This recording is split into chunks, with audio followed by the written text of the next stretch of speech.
All right, everyone. Welcome to week 6 of the Go on Pro podcast, a doctor's 52-week journey to an unprocessed life. And wow, what a great week it is. I just got back from an amazing holiday in the British Virgin Islands.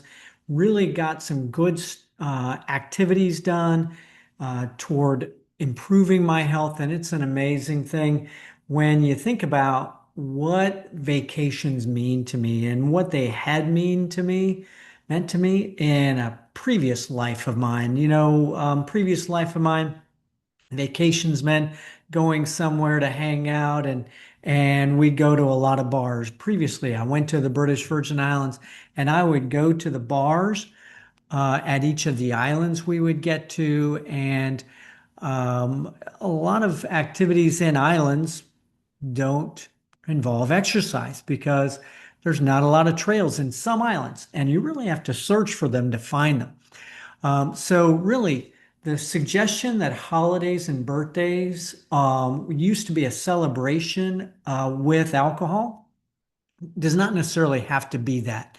And I'll tell you, longevity and living healthy involves every aspect of your life must align.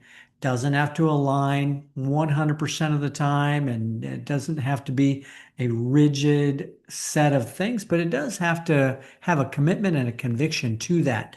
The my idea is to diminish alcohol's hold on those times, on the birthdays, the holidays, the different celebrations, and using those as a fodder to bring about a less unhealthy time in the future. So it is all about the future. If you think of the number of holidays during the year, think about the birthdays that friends have, and your own birthday, and Christmas, and New Year's, and St. Patrick's Day, and then you come up to Memorial Day, and then you come up to maybe even Easter. Some people with, obviously Mardi Gras is around that time, right? And so then you get to May, and then you get to July 4th, you get to June holidays, you get to the summer holidays, you get to Labor Day, you get to Halloween. Halloween has become a big alcohol celebration, right? And then you get to Thanksgiving, then you get to Christmas. All of these holidays, if you add up, if you're trying to limit the number of drinks that you have, then those holidays can really add up. So, my vacation involved getting some hikes in. The resort that I was in for the first couple of days didn't have a gym. So what did I have to do? Get to the beach and do kind of a CrossFit routine there. I did yoga for a morning and met some great people in that yoga. Had a really good connection with some people. And so really an amazing time I had for just 3 or 4 days, and came back really refreshed and really ready to go to keep that health going. Ran a couple of times already this week after I got back, and went to the gym, really getting a connection there, and went over to some friend's house, had a little get together. Really encouraging using those activities and those holidays to foster a healthy diet, exercise into that. And perhaps even we're talking about getting some connection and connectivity, talking about having a wellness party, and also maybe painting during those time frames with a party. And so I think that really my goal over the next month is to really cement that into my life. Okay, so let me tell you, you really have to have that commitment and conviction.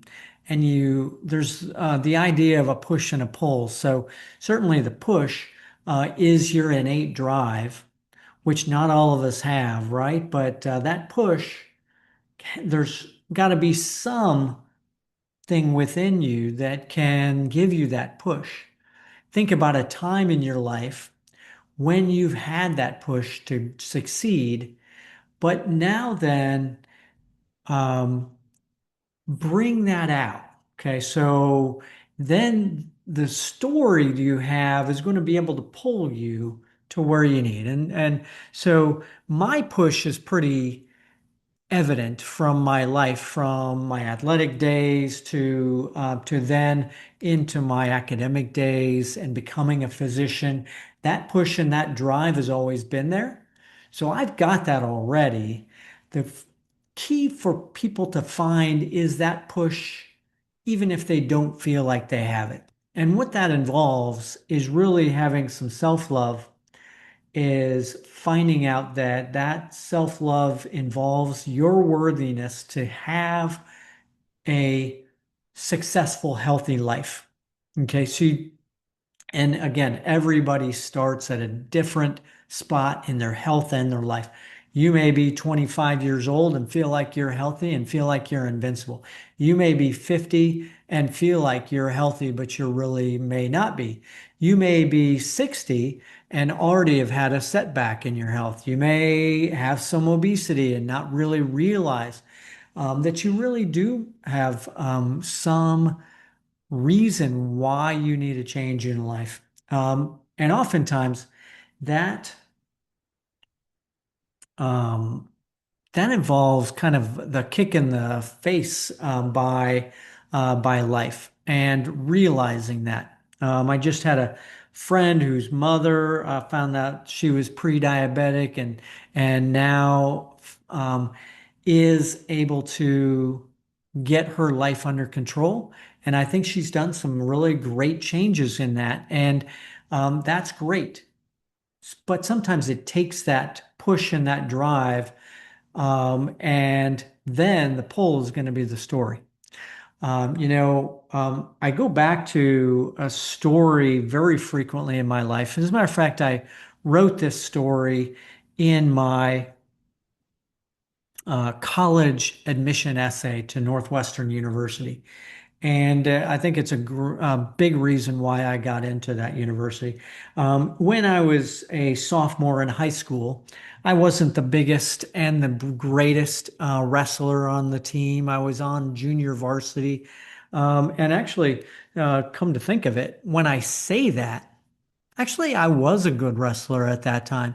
That may be, obviously. Um, that self-deprecation that many people have about their life and about the quality that they were. Actually, my sophomore year, I was a really good wrestler. I had, even though I was on junior varsity on the wrestling team, I believe, and I don't have the exact record, but I believe I was like 32 and 9 maybe on the junior varsity wrestling team. And I remember over, let's say January sometime, our junior varsity team was entered into a varsity wrestling tournament. And it was a small school wrestling tournament. And we were in the top division in my high school, but we were one of the smallest top division as far as size in the state of Iowa. And um, one of the guys that was in front of me at 105 pounds, tiny, right? 105 pounds. I weighed about 118 pounds sophomore year, maybe 115, and found it not too hard to cut weight. But the guy who was ahead of me was cutting weight from about 130 pounds or so. And come, come, I guess it was the end of January. He could not make weight. He just lost it. Lost his drive, lost his push, lost his pull, right? And couldn't make weight. So that advanced me up to the varsity team. And it knocked me up there with the last two meets. And I won both of those meets. And then came conference tournament, and I got second place in our conference tournament. I think it could have been maybe third place. I think it was maybe third place. I lost once. So I was 4-1, and I believe you needed somewhere around 5 to 10 wins or something like that to get a letter, a varsity letter. And I remember our uh, high school wrestling coach, his name was Nicholas Hobbs. Great guy, great motivator. I'll tell you, that guy could make us run intervals in the morning, 6 a.m. intervals before school. He could make us do anything, along with an assistant coach, Dan Pavlovich. These guys could make you do anything.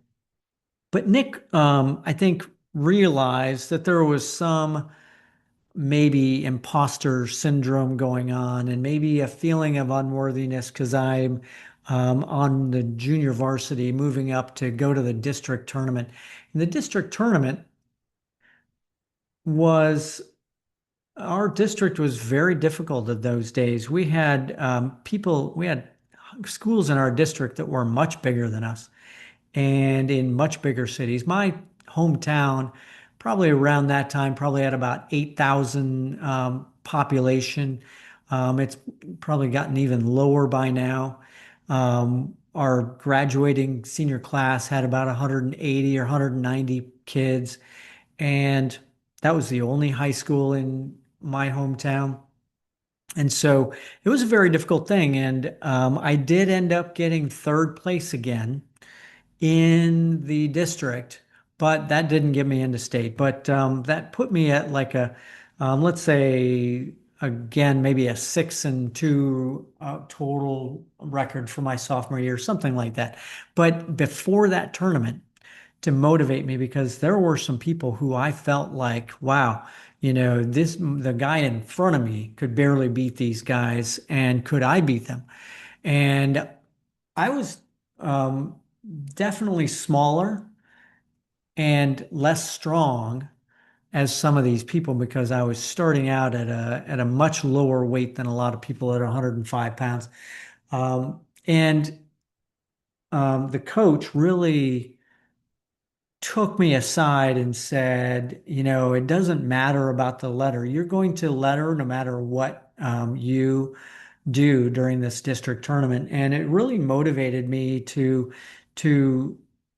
get rid of that imposter syndrome, get rid of that feeling of unworthiness, and really push me. And I think that if I hadn't had that motivation after to really not be motivated toward the letter, or the varsity letter, but to be more motivated just for myself and my own push and my own drive. And, I've always been that self-motivated studier, let's say, and most of my academic life has been relatively easy for me. But I'll tell you that really gave me a push, and that push is the drive. But really, what we need, as we get older and out of that time frame of we've already developed our push, right? Now we need a pull. That pull is your story. Okay. So really you, my idea of health, and again, I've told this story already to you folks. My story began as an athlete, as of what I thought was a pretty healthy life. Physician. So a physician should be healthy, right?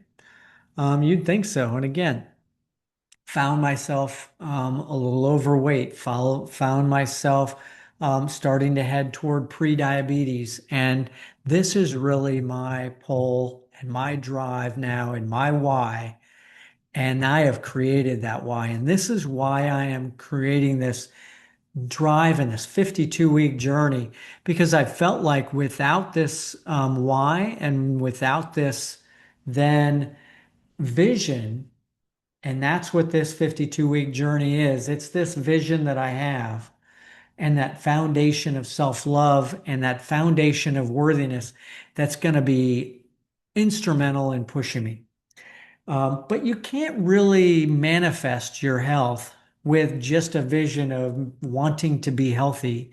And you can't do it with just your drive because everybody has some drive. Everybody has a story about why. You have to act on that vision. Same with I'd say probably 30 to 50% of people who asked what is manifestation of a dream and a vision.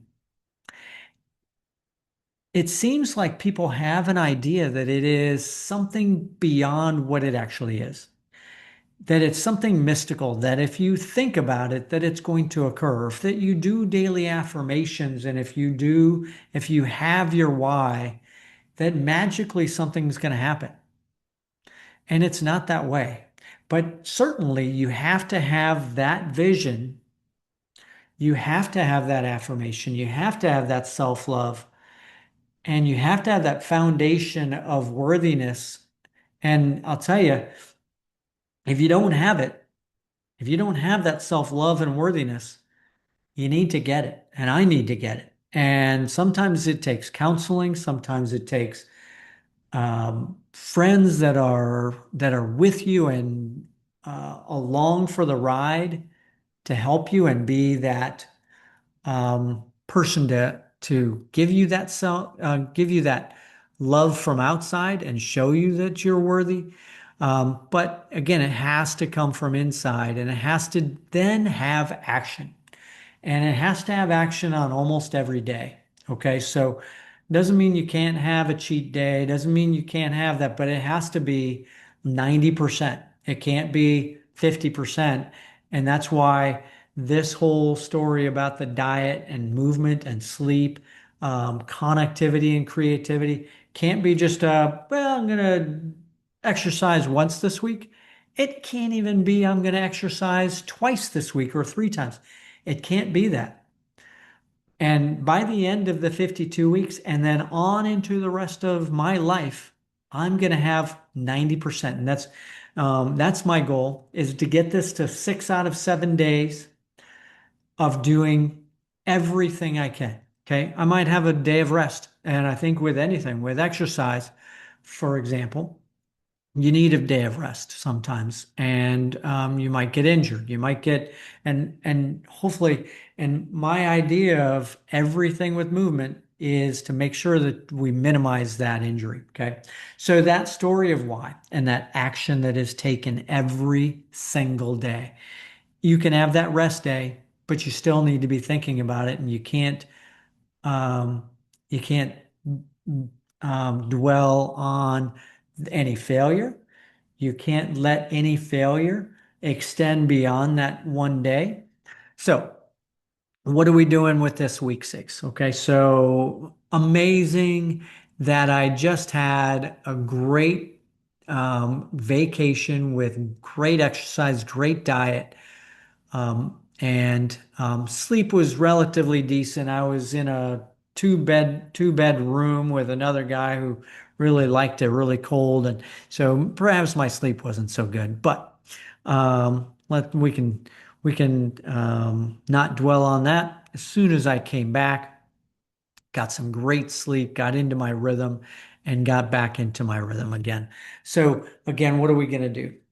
This week, my goal is to increase my vegan days from 1 up to possibly 3 days per week. So my goal is right now to increase to 3 days per week. But again, if you are starting from less vegan and feel like you can't do this, perhaps let's get to at least 1 day per week. But I'm going to 3. I'm going whole food vegan. So just because you're vegan doesn't mean you can eat, gummy bears, which actually gummy bears are not technically vegan sometimes unless you get the vegan gummy bears. But it doesn't mean you just go eat crap that week that just doesn't have to be meat or cheese or dairy. Um, so it has to be whole food vegan. Okay, so and low sugar, relatively low sugar. I eat a lot of fruits. Again, here's something I just picked up today. Amazing how you can really eat. And this was very cheap, a couple bucks for this box of grapes. So The other thing that I'm going for this week is, and you really have to specify it ahead of time, exactly which days are going to be vegan, because you have to plan it out. You can't just go, well, I'm going to go out to so and so restaurant and be vegan unless you know that they have some vegan options that are good.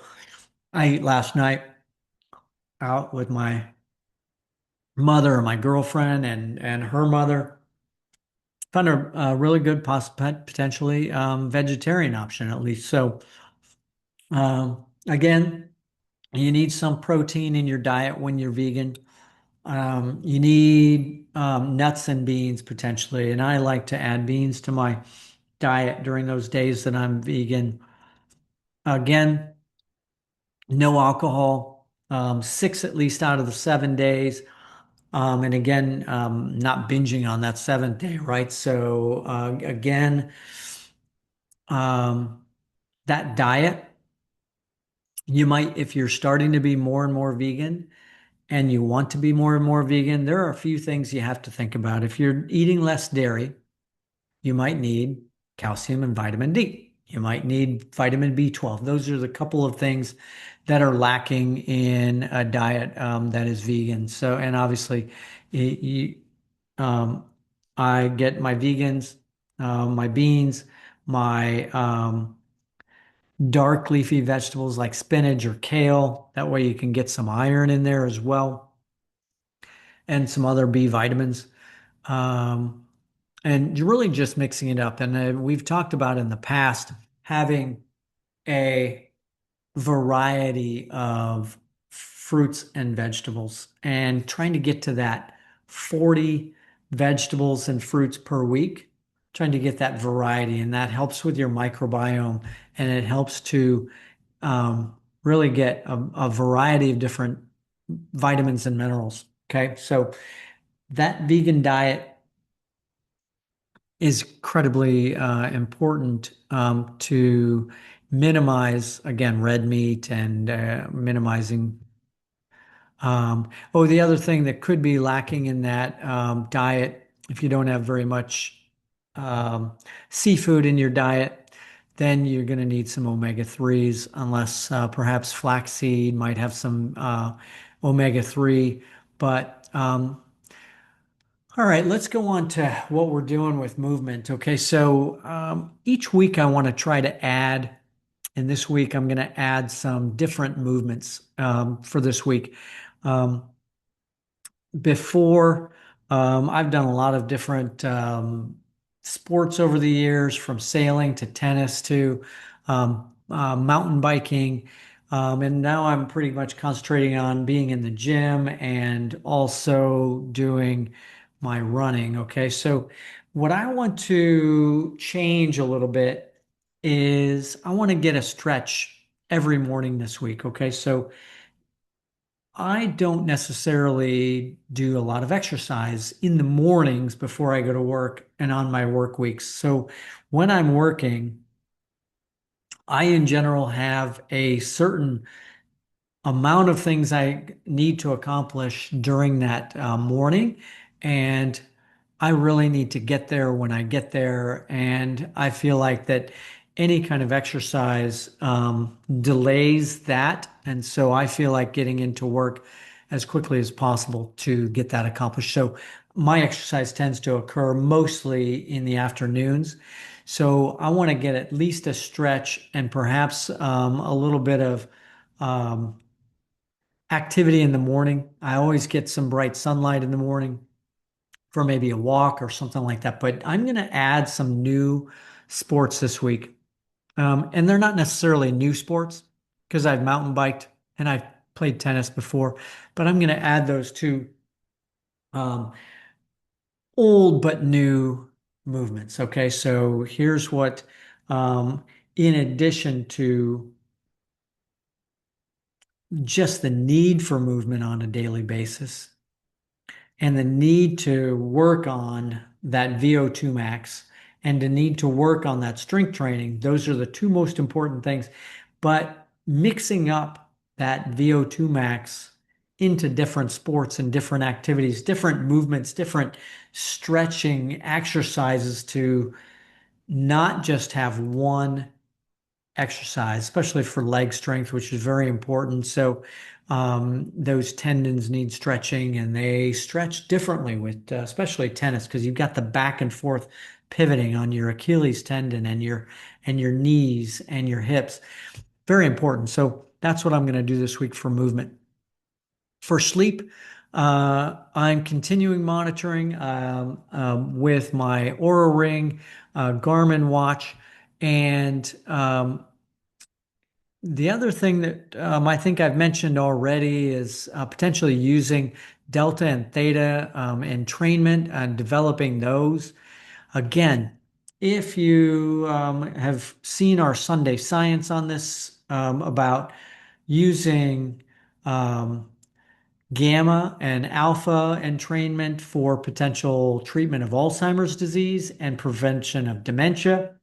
But there's also the use of delta and theta for relaxation and for concentration and for sleep. Okay, so potentially I'm going to try to use that before I go to sleep.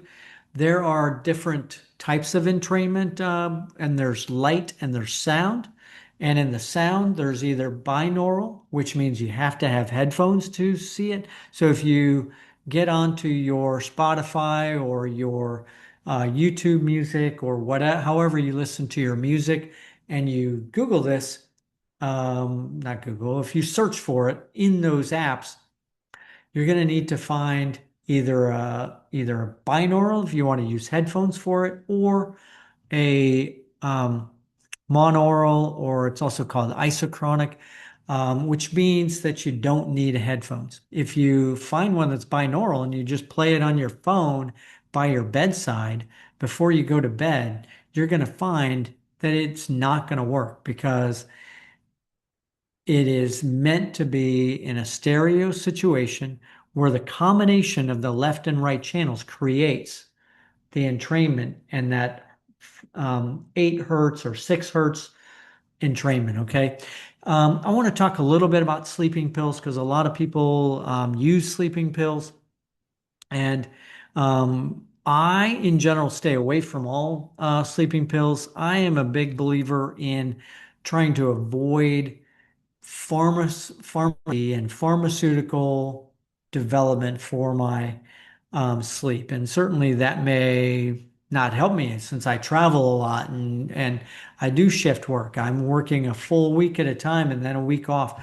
So I may change my sleep wake cycle between those 2 weeks and I may travel and get jet lag.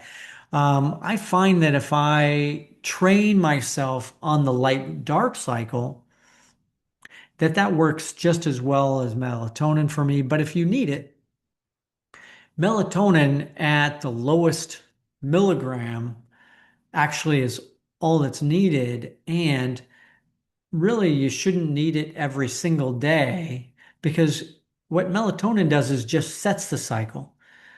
And melatonin setting my cycle might be needed for 1 or 2 days, but if I've already set it yesterday, it shouldn't be that off today unless I didn't get any light sunlight or if I didn't do something. Benzodiazepines and trazodone are often used, and if your doctor prescribes it, certainly um, there is data out there that says that these things are not really good for sleep. Okay, so they may make you tired, make you sleepy, but the sleep that you get on these medications is less quality. What I've seen with my sleep experts that I've talked to out there is that these things are no good. Okay, so and absolutely, if your doctor prescribes and you need these for your health, then by all means listen to your doctor. Okay, so that's my sleep plan for the week. Going to use my monitor, get my sleep wake cycle set. My connection and connect and creativity. This week I'm going to start painting. I have painted a little bit in the past, And some people think, well, this can be expensive, right? Well, for $30, you can get like 8 or 10 canvases and then about another $30, some pretty good paint sets. And then you might need an easel, right? So here's what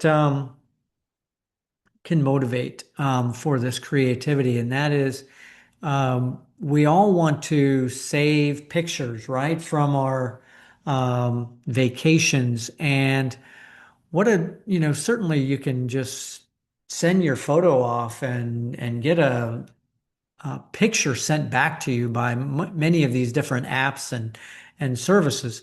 But what's the good in that? You can see it and you can look at it, but if you do something either on your vacation or after you get back, if you can paint your favorite vacation, that can immortalize that forever, right? And so, what a great way to do that if you can take some acrylic paints or even oil paints and create that scene that is your favorite vacation. You can use your picture, that you took as a guide. But again, here, it's not about the being the highest quality painter. It's about being you and loving yourself to know that even though you may not be that great at it, it's you. It's how you can create. Okay. So, and if you find, that your picture, of a sea looks like vegetable soup, then by all means, maybe you don't want to hang that up, but try it. You can't lose. Okay. So I'm not going to lose. I'm going to win. And I'm going to make that painting of the British Virgin Islands. I just got back from it. I was on a great hike up in the top of the Virgin Gorda, and I had done a kind of a run hike. And I'll tell you, the top of it kind of had this nice little sloping area that was perfect for running. And every little spot had some good views, and it was hard to keep running with those good views. So each of them, I took some pictures of Walnut Bay, of the North Sound, of Drake's Channel, going off of Drake's Channel along Necker Island, and you could see Bitter and Yacht Club and Sabre Rock in the background. Amazing view, and the sailboats in the dark blue water and some of the beaches with some turquoise water and some of these big super mega yachts there. There was one schooner at a dock that was amazing, and all of that inspires me to think about this painting. So, and here's a way to really bring that creativity and connection in is you could have several people over to do a paint party. Okay, so let's think about doing that. Okay, um, this week is might be a little problematic for that because we have Gasparilla coming up in Florida, and so those kind of parties might have to wait until next week. So, but do that. And here's the last part. And this is, I think, going to be a little bit difficult for a lot of people. But here's my goal this week. And my goal every week is to eat as much whole foods, okay? But this week, I'm going to go for it and I'm going to try this. Um, as I've told you before, I've had some of week one, week two, week three, we've had some goals to eat as many vegetables and fruits as possible. That 40 vegetables and fruits, 40 different ones, right? It is a lofty goal, right? So, and I accomplished it one week, and I think I haven't accomplished it a lot of the weeks. Um, but try this, and I'm going to try it this week. I'm going to try to go the whole week without any packaged foods. When I say that, let's define packaged foods because almost all of our food comes in packages, right? So my grapes, my grapes came in a package, but I don't consider that a packaged food per se. It would be nice if that came in a more of a uh, like a natural box, but it doesn't, right? So that grape, it doesn't touch the plastic per se, right? And it's a single ingredient. We're going to define, for the purpose of this, a packaged food as being anything with more than just a couple of ingredients. And the main ingredient,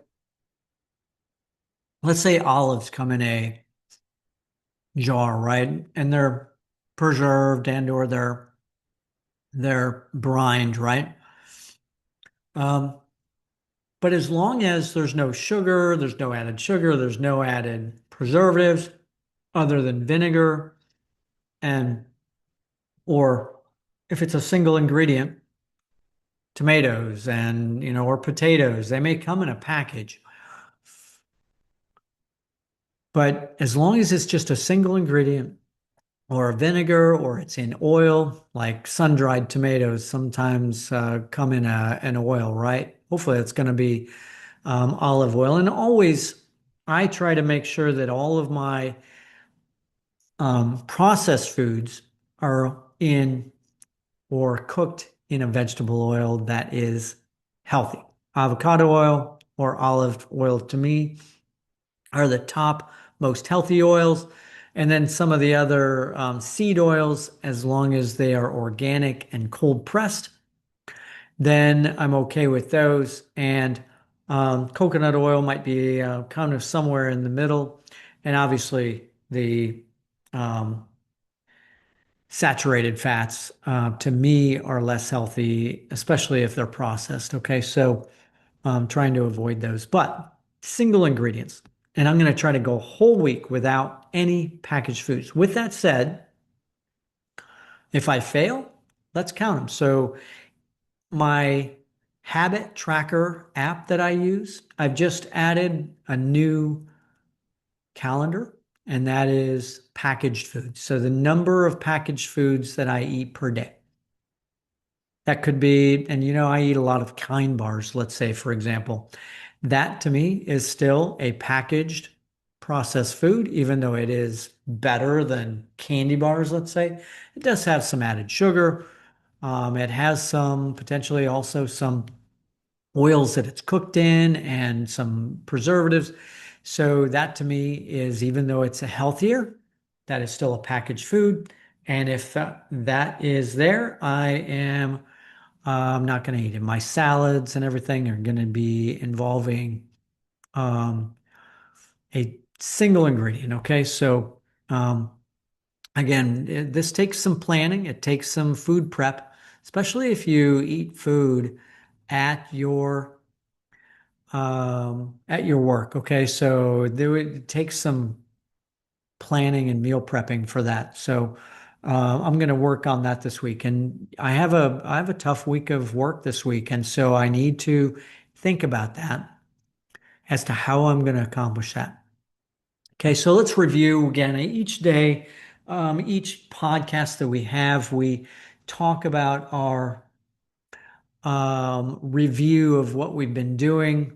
Again, we've been doing for our diet some elements of intermittent fasting, creating a nutrient scarcity, and creating a increased fiber for that is food for my microbiome, better signaling, better hormone balance, and using psyllium in the morning, drinking plenty of water.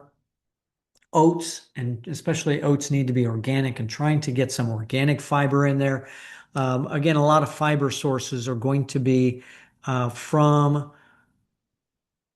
um, grains, and grains have the potential to have pesticides and the like. Okay, so the more organic you get, the less chance that you have pesticide um, contamination. We've done greens and berries daily. We've done fermented foods, beans, nuts, cabbage, kale, salads, improving foods, maybe fermented foods. The other thing I forgot to mention this week that I am starting to make some fermented pickles this week, and working on that. And no fast food, little processed food, all organic, or mostly organic. Antioxidants, if you're going to eat berries and vegetables, make sure they're full of antioxidants because obviously the sugar in that berry has to have a reason for it. And obviously, blueberries, blackberries, raspberries, strawberries are among the best antioxidant containing foods. And olives are steady in my diet. I'm eating no dairy or very little dairy, no red meat, um, and allowing maybe for a special occasion if I absolutely have to. And then having a Sunday meal prep, low sugar, almost keto. But I don't eat a lot of fat. Again, we just talked about red meat. My meat is going to be chicken and fish. And again, fermented foods. We're doing exercise, increase strength, and cardiovascular fitness is the goal. This helps to prevent falls and injuries in the future. Resistance training, not to maxes, but to the 12 to 24 rep failure. That brings in a lighter weight that helps prevent that injury. Different forms of exercise, bicycling, running, walking, lifting, dumbbells, stretching. Um, that connection, we're increasing our connection to family and friends, creating social enablement of your new lifestyle. I need friends that are going to go along with me to eat healthier, okay? Texting and phone calls, trying to create that connection that we've lost, okay? Sleep, again, we're working on our circadian rhythms, working on morning light, working on decreasing light in the evening, less stress, using meditation and mindset. Again, the phone out of the room. I charge my phone at night in the bathroom. It's away from me. And as long as I'm not on call that night, that can help. Red light in the evening, lower light in the evening, entrainment and meditation. For plastics and the like, we've gotten rid of our plastic containers for storage, bottles, using cookware that's stainless steel and um, none of the non-stick cookware. Prepping using a food processor that's glass and stainless steel. Utensils using spatulas and spoons that are wooden or stainless steel. Again, that recap of the supplements that I take, really just calcium and vitamin D, omega-3, and a B12 and a B vitamin. Really, that should be all the supplements. Again, potentially, what else? Um, and reiterating the goal and really using daily affirmations on a daily basis. That daily affirmation of your goal and that you are able to exercise and be the athlete you need to be. That doesn't necessarily mean you need to be a great athlete because you don't need to be. You need to be the athlete you need to be. That athlete could be walking briskly around your neighborhood for 30 minutes, 10 minutes, whatever you can do at the start. That for me is doing the best that I can, and that is the best advice I can give anybody is to do the best you can because I'm doing the best I can. And any failure, I pick myself up and the next day get back to it. Okay, same thing with my diet, same thing with plastics. I might have use a plastic water bottle because I need some water at work to stay hydrated, and I don't have access to whatever non-bottled water.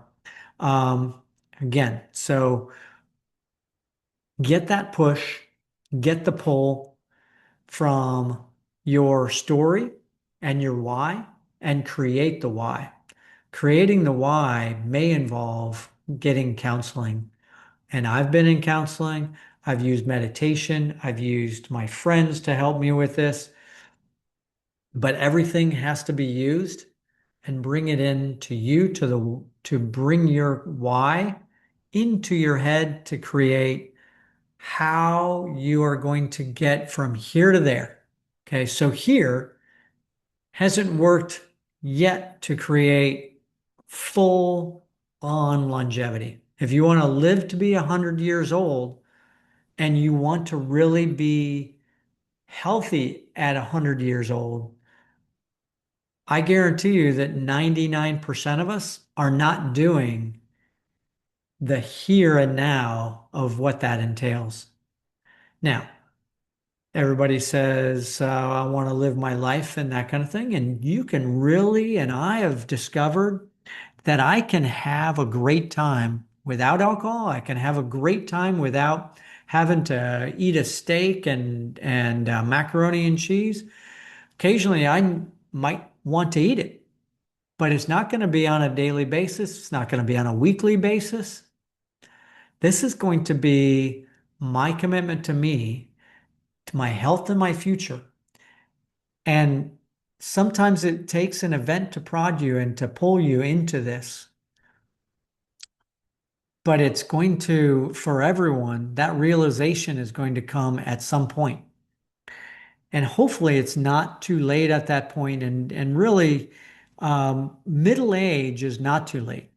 There are longevity studies with mice that show that a change at middle age actually almost has the same effect as making that effect early. Now, granted, let's say if you start having a good diet at age 40, there's already been some damage in the blood vessels that's occurred from a poor American, that standard American diet, which is SAD, SAD, SAD, right?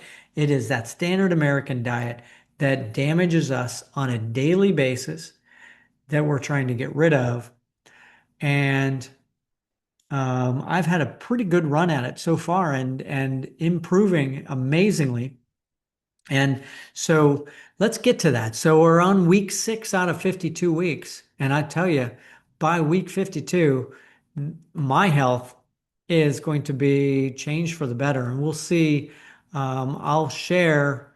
I'm probably going to have more of this blood work to show my cholesterol and my hemoglobin A1C, which even after potentially what I thought was a year of improving my health, um, was having an effect, but it obviously didn't clear me to where I want to be for my longevity. So I'll share probably, I'd say probably about 6 weeks from now, I'm going to get some more blood work showing what my hemoglobin A1C. I'm checking my LDL, HDL, and apolipoprotein B, and several other facets to my blood work. I had some inflammation. I think some of my inflammation has to do with my allergies. I'm getting allergy shots, and that creates some inflammation, right? And I think some of my inflammation was due to getting an allergy shot the day before I had my blood work. But again, inflammation comes from your microbiome, comes from your diet, comes from your movement, and it also comes from your sleeps. Poor sleep can create inflammation. Okay, so again, all 4 of those pillars, and again, we're adding that 5th pillar, 4 legs to the table: the diet, movement, sleep, and connectivity and creativity. That 5th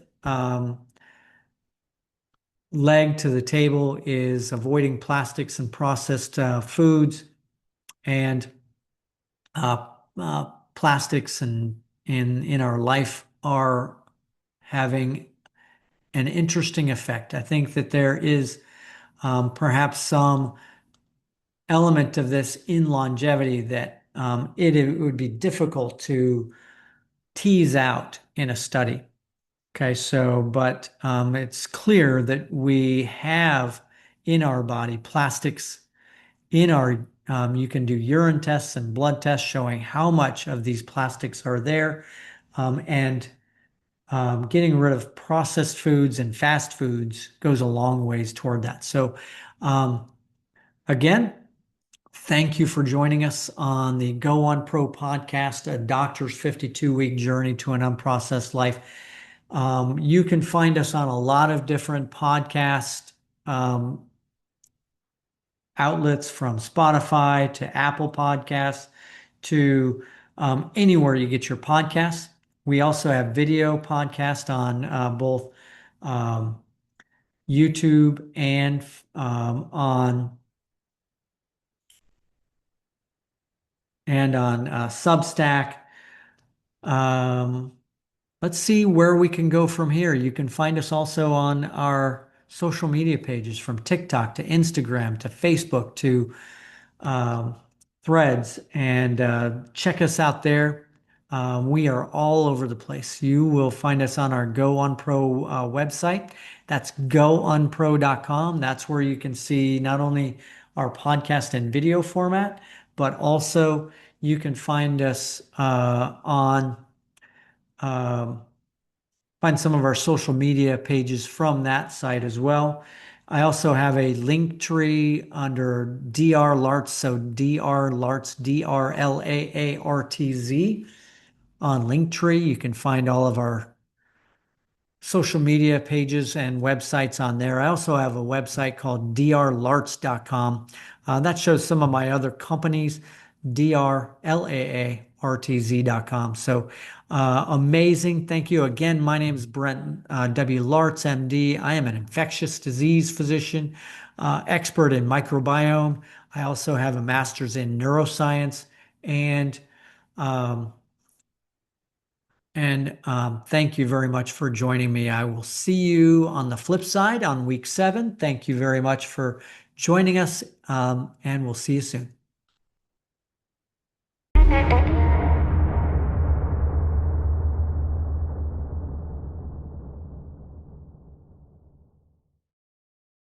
This site and any information communicated within it are not intended as medical advice. The information herein is not intended as medical care, diagnosis, or treatment of any medical condition. No component of this content, including discussion or comments, shall be construed or implied as establishing a doctor-patient relationship. Before you translate or copy any of the information, diet, exercise, or products utilized herein or on any social media post to your own practice, consult your own research, physician, therapist, or nutritionist for your own health. No warranties or claims are made as to the benefits or risks of any treatments, diet, exercise, or products herein. Research any treatments, diet, exercise, or products thoroughly before trying for yourself. Referral, affiliate, or advertising fees may be garnered by this site.